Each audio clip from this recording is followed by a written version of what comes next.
So time for a few questions. A couple left over from yesterday, and then about, looks like 5 more. See what we get through. Could you talk about the time of the fires that came so close to the monastery? Yeah, just briefly, it was 2017, in October, I believe.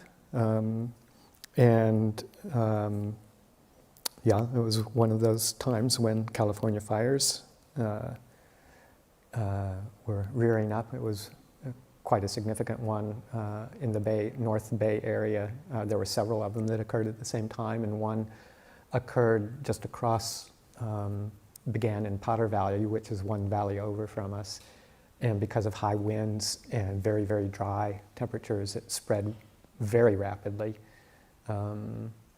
over the hill and in this direction into Tom Kai area of Redwood Valley.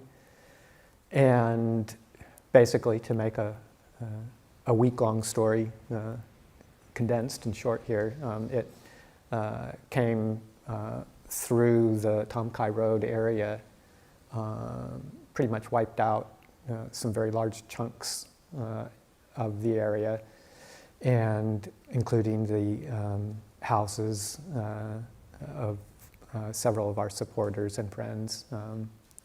Sandra's not here today, but she's a regular friend of ours, and her house was destroyed. All this was happening in the middle of the night, 1 o'clock in the morning, midnight, 2 a.m. And luckily, one of our monks, Tanchitapalo, happened to look out his window at that time and saw a huge wall of flame in the distance and alerted the community, and our community was able to evacuate in time. But we stayed evacuated. I wasn't here. Actually, none of the 3 of us in the front were here. Ajahn Yanaka was still in Thailand, and Lumpal and myself were in New Hampshire. Anyway, there were still quite a crew here, all evacuated safely. We spent, and Lumpal and myself actually came back about 2 days after I think the fire started, or 3, and joined the community. 2 days, and joined the community who were all sheltered at the city of 10,000 Buddhas. So we stayed on there for about a week. And luckily, the fire did come onto our property. It made it just as far as about maybe 50 feet or so from the B2 cabin. I don't know who's staying in there now, but then who knows, whether it was a fate of nature or the devas were protecting us, or a combination of both. But according to the firefighters who were on the property, the fire was advancing down the hill. It was still a fairly significant fire, but not quite as much of a firestorm as the first few hours. But then when it got just close enough to people were really concerned, the firefighters on the property, it decided to turn around and go back the other way. So we were very fortunate in that way, and that the property was essentially unaffected. Just one of our water tanks up on the ridge suffered a bit of damage, but pretty much we were left untouched, gratefully so. Sometimes when I meditate, I have a pleasant sensation similar to goosebumps or light massage on the back of the head, sometimes in one area and sometimes spreading like a ring around the head. It is not distracting and actually feels good. Sometimes I just let it be, and sometimes I observe it. Once I did that, and it felt like liquid distilling and dripping inside the head. One time it lasted until the end of the session, and I opened my eyes, and there were tears. I would be grateful for your advice in understanding it. Well, I really don't have much of an idea about what might be going on.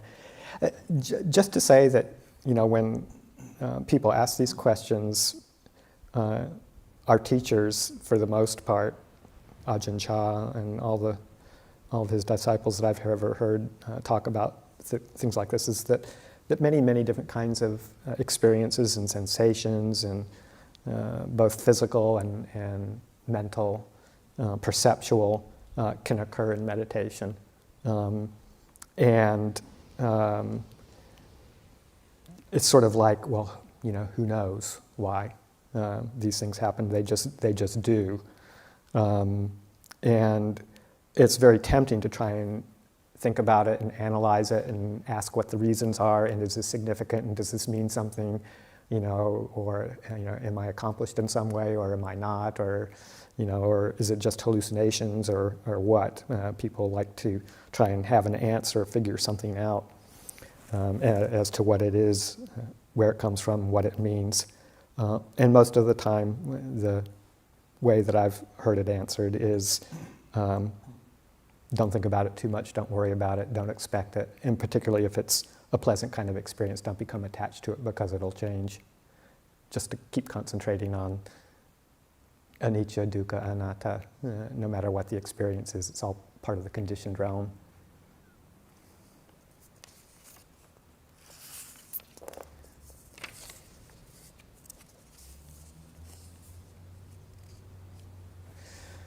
What are the sufferings you still struggle with?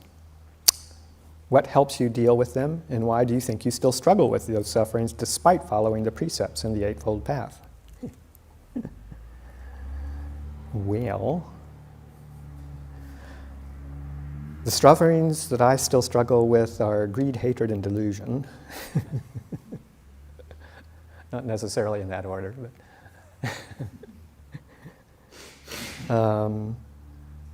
and its various manifestations. I think one of the things that is commonly acknowledged is that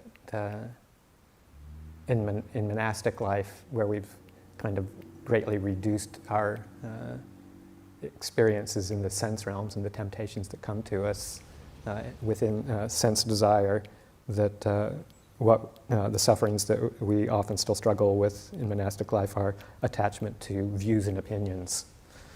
And I can still see those surge up in my mind at times, and the reason that I would say probably all of us here, almost all of us here, struggle with these is because they're very, very entrenched, and it's what keeps us all in samsara over and over and over again. And that completely eliminating them is, of course, the end result and what we would call liberation, complete liberation. And it takes a long time. But even following the precepts of a monastic form, which is about as, tight a container as you can have, and learning the Eightfold Path, actually learning the Eightfold Path and fully realizing it are very different things. And this is not a overnight kind of endeavor. This is a least lifetime endeavor for most people. For many of us, it will be, or has been, and or will be a multi-lifetime path, just because we've all been doing this and reinforcing it and living it, living the lives of greed, hatred, and delusion from an inconceivable beginning, is the way that the Buddha puts it. We cannot possibly conceive of how many lifetimes and eons that we've been involved, rolling around in all of this and reinforcing the mental habits, the mental leanings that keep us going with our suffering. But with diligence and good effort, we can break that cycle. We can break that pattern. And just knowing that is, I'm feeling quite inspired by the Buddha's teachings, because the little bits that I have been able to realize and put into practice and experience gives me a sense of faith that this is the way to let it all drop, if I can just hang in there and not get overwhelmed. And so can you.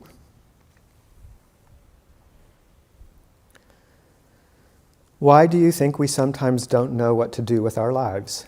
Did you experience this before becoming a monk, and do you sometimes still do experience this? What helped you when you felt that way, if you ever did? Yeah, I did. But particularly before I became a monk. It took me quite a long time to make the decision to ordain, even after being exposed to the monastic communities for many years. It wasn't easy to make that transition. And, it's just,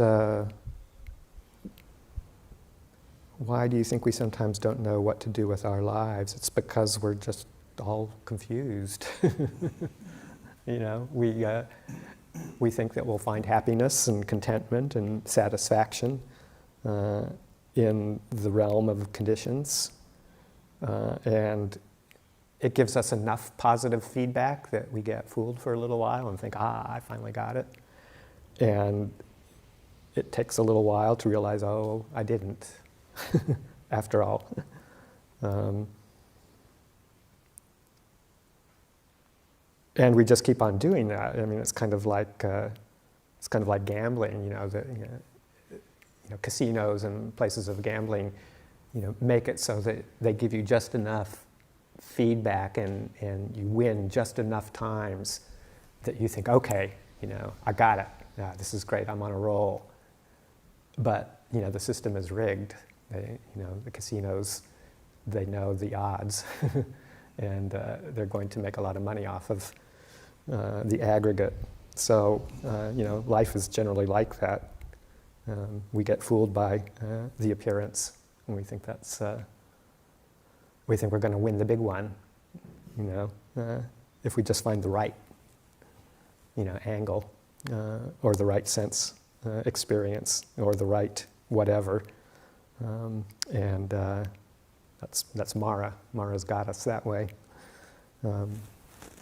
So it's just kind of relentless reevaluating all of that, looking at it, being honest with yourself, asking yourself the questions, is this really satisfying in the long term? Is this really going to last? What's going to happen, tomorrow, the next day, when this experience fades, whether it's even a sublime spiritual experience that we attach to, and we think, now I've got it. Whether it's that or in the sense realm, or in our personal lives or our relationships, we just have to be brave enough to ask ourselves the question, where will this end? Will it end? And it's just that kind of honest self-questioning, and being willing to do what it takes to step out of that. And I don't mean it means it doesn't, I'm not trying to say it means you have to become a monastic, but you just have to have the motivation to make it a firm commitment to understand how you got here and how to undo the habits that keep you stuck, and to commit to the path in whatever form works.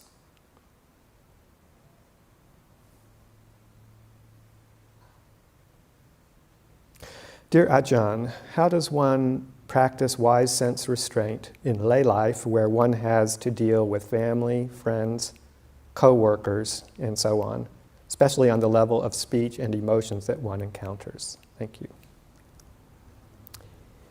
Well, it's the same in monastic life, where one has to deal with family, friends, co-workers, and so on.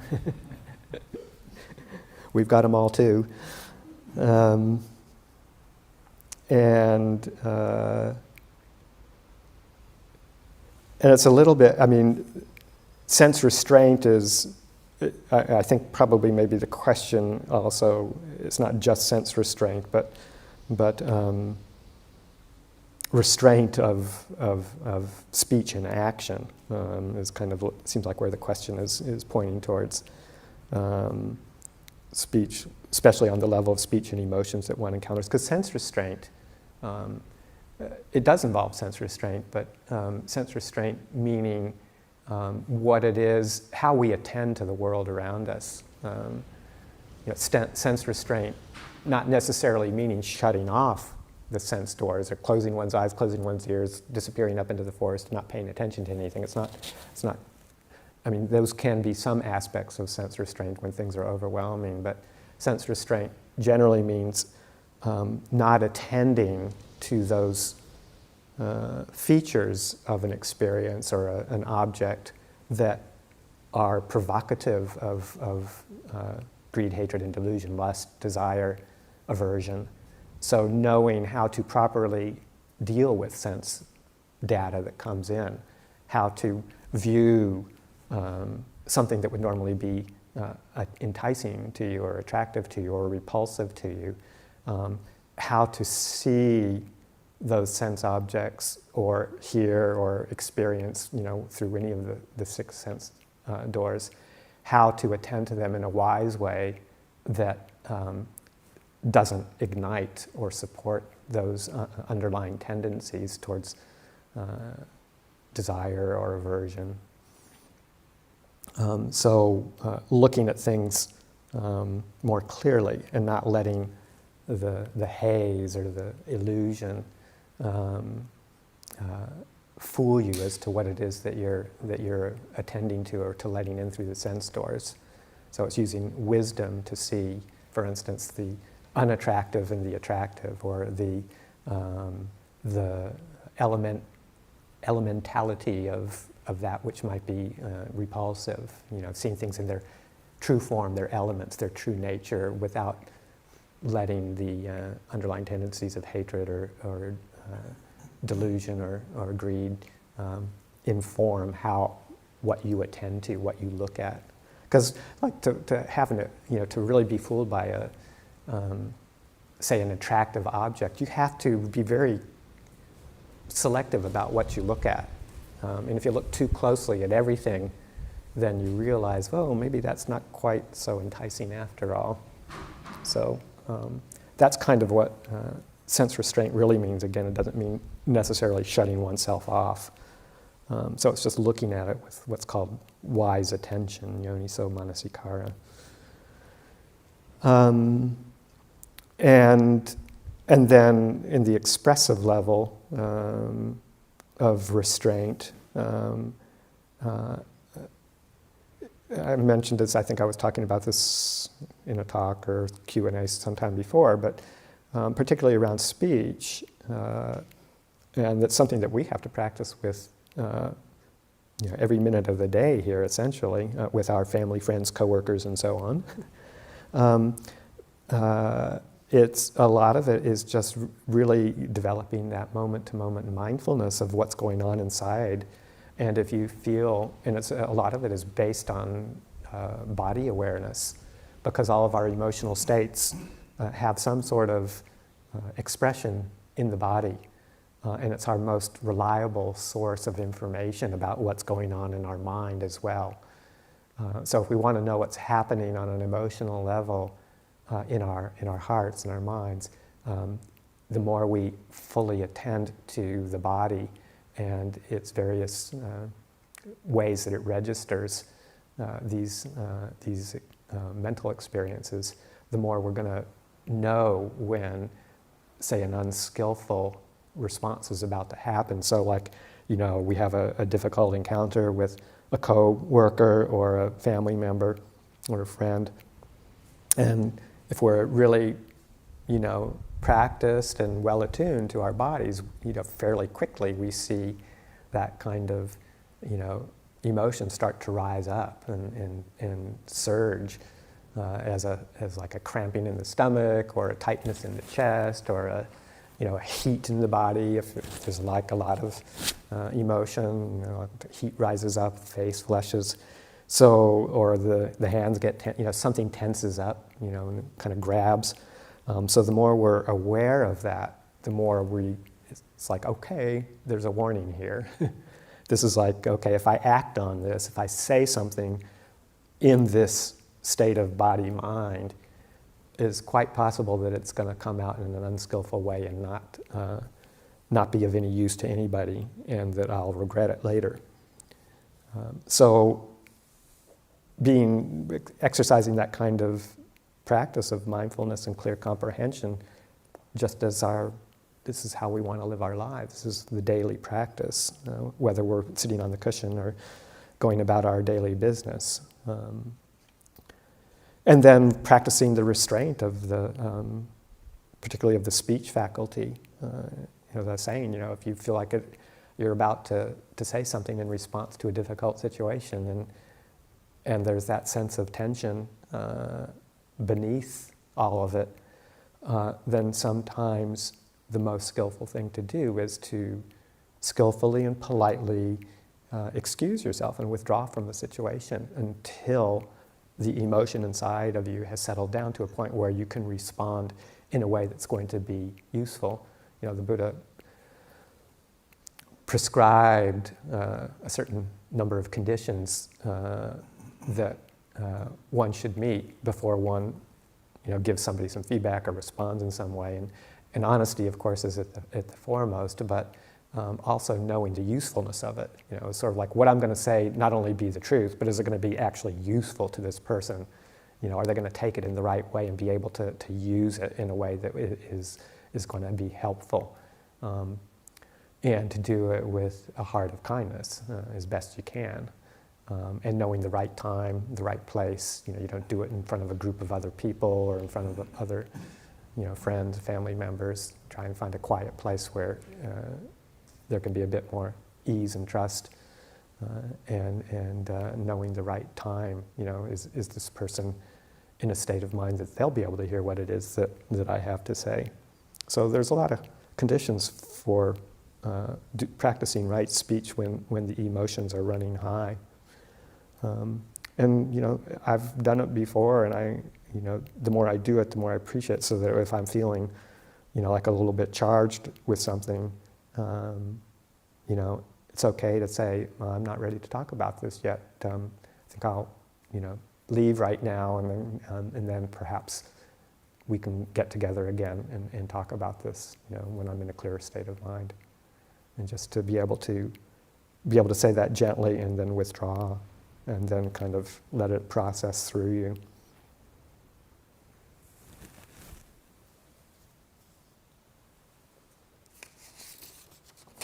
Okay. Is it possible that someone is following the Eightfold Path without being aware it is the path laid out by the Buddha? For example, it seems conceivable to me that, and in parentheses, without reading the Eightfold Path, so it sounds like a person isn't quite sure what the Eightfold Path involves. For example, it seems conceivable to me without reading the Eightfold Path, somebody could somehow figure out putting in effort to increase wholesome thoughts, actions, and effort to decrease unwholesome thoughts and actions is the kind of effort they want to put in, but never realizing what they are doing is, quote, right effort from the Eightfold Path. Could someone like this attain Nibbana? It's conceivable that could be the case, but usually that's what we would call the Buddha, or a Pacheco Buddha, someone who without getting any kind of instruction or associating with people who have followed this particular path,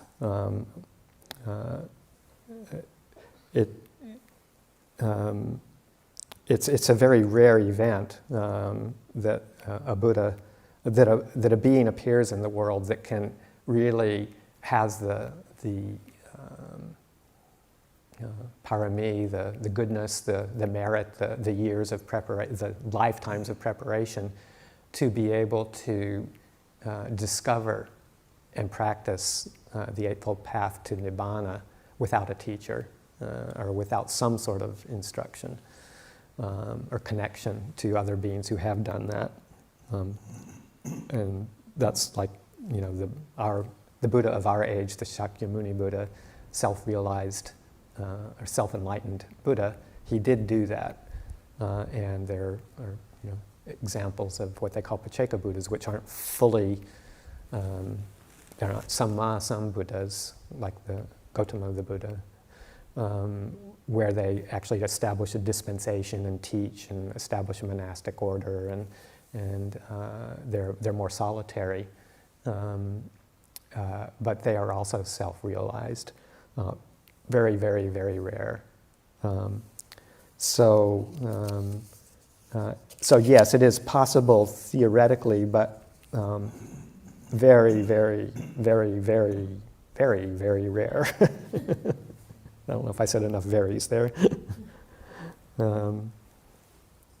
So, we're lucky though that we don't have to worry about that because we've got the teachings here, and we don't have to discover them all completely on our own, which is good because putting them into practice is hard enough as it is, even with it so well described and so well presented, and so clearly brought into our lives by this Buddha of our age anyway. So we don't have to actually be concerned about that. Yeah. Okay, last question. The concepts of non-self and rebirth seem contradictory to me. Can you expand on these topics? What is it that passes from one life to the next if there's no self? It's a classic question.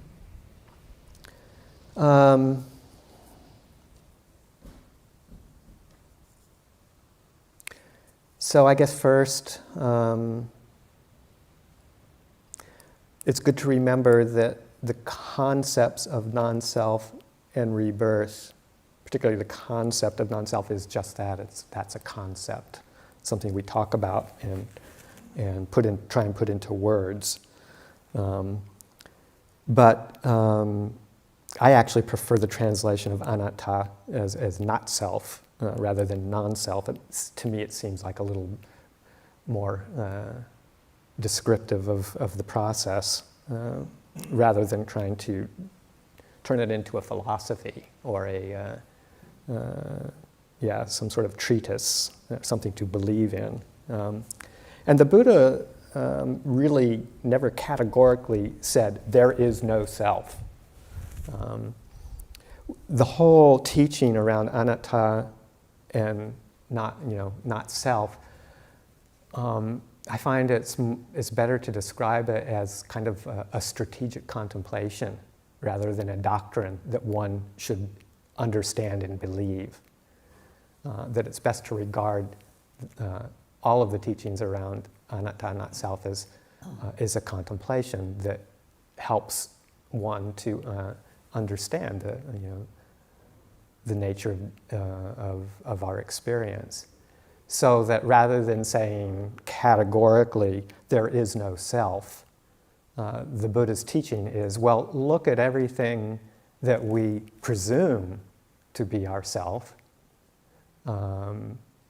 and question that, and not just question it up here. It's not just a mental exercise, but it's a deep experiential reflection and investigation based on having a very, very clear, settled mind that's free from the hindrances. So there's a bit of preparatory work. It doesn't mean we can't do these contemplations and considerations before that happens, and sometimes that's a very good way of actually helping to settle the mind, is conceptually thinking about these things. Actually the investigation and the calming are processes that can happen at the same time, and one supports the other.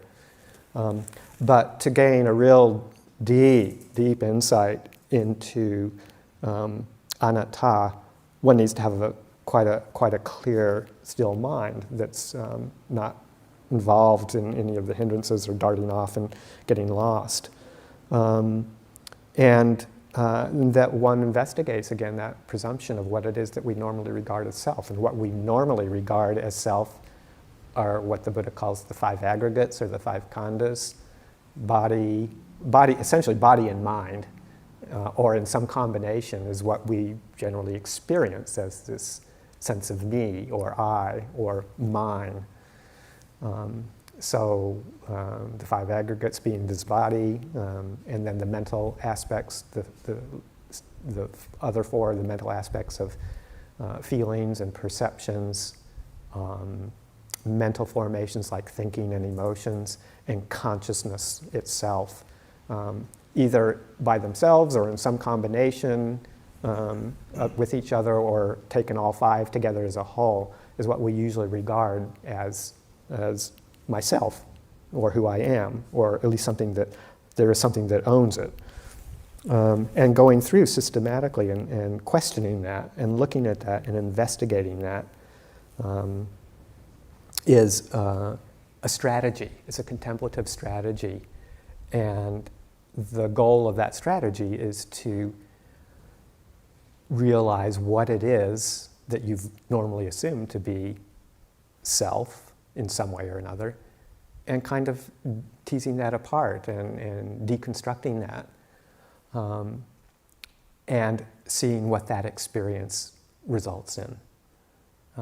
And when one realizes to a very deep extent that body, feelings, perceptions, mental formations, consciousness are not self in the traditional way that we would define a self as unchanging, solid, under our control, that kind of a thing. When those aspects of what we would normally consider something that applicable to a self don't hold up, then we experience a sense of disenchantment. We're not fooled by that perception any longer, and that sense, that perception of an unchanging,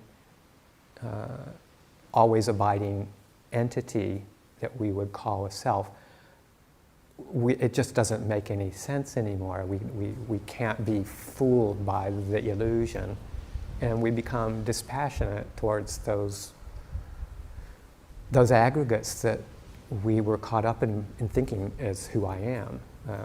We turn away from them in a sense, and drop them as something to take refuge in. And the result is this, it's an experience, or it's an understanding of not self. But it's not something that we have to believe in, or sign on the dotted line, or analyze conceptually. It's something that comes as a conclusion to, it's an experience that comes as a conclusion to this kind of strategic investigation. So that's really, I think, the best way to regard the teaching on anatta, not self.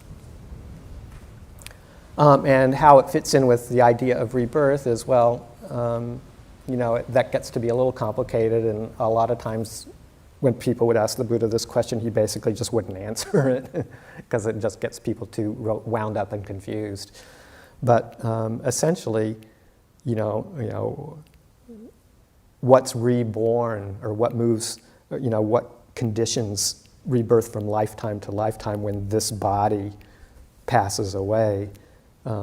What's reborn, in a sense, are all of our mental tendencies of greed, hatred, and delusion, or, on the positive side, some of the positive qualities, the paramis that we've developed. Those are mental impulses that just pass on to the next lifetime. There is some reference in the suttas to a form of consciousness called the rebirth consciousness. But I often feel a little hesitant to even talk about that, because then as soon as you start talking about that, people start to solidify that into a material object or a mental object and trying to fix it into place like a soul or something like that. But if you think of consciousness as a process rather than as a something, then you can just see, consciousness, the experience of consciousness is a momentary experience in our current life, right here, right now, that is dependent on the previous moment of conditioning. So one moment conditions to the next moment of conscious experience. It's not the same thing. It's not a solid, unchanging entity, but it's a process of awareness and experience that is dependent on what's happened before it, and what we put into it right now conditions what comes afterwards. And to realize, at least for me, it seems pretty clear that there is such a strong momentum of greed, hatred, and delusion that keeps passing on from one moment to the next, that it's hard for me to believe that when this body goes, that momentum just stops and that there is nothing else. And that momentum seeks a position, a place to land, another place to land. And that's what the process of rebirth is, whether it's landing in something in this lifetime, like in another story, another, argument, or another relationship, or whether it's landing in another body when this one is gone.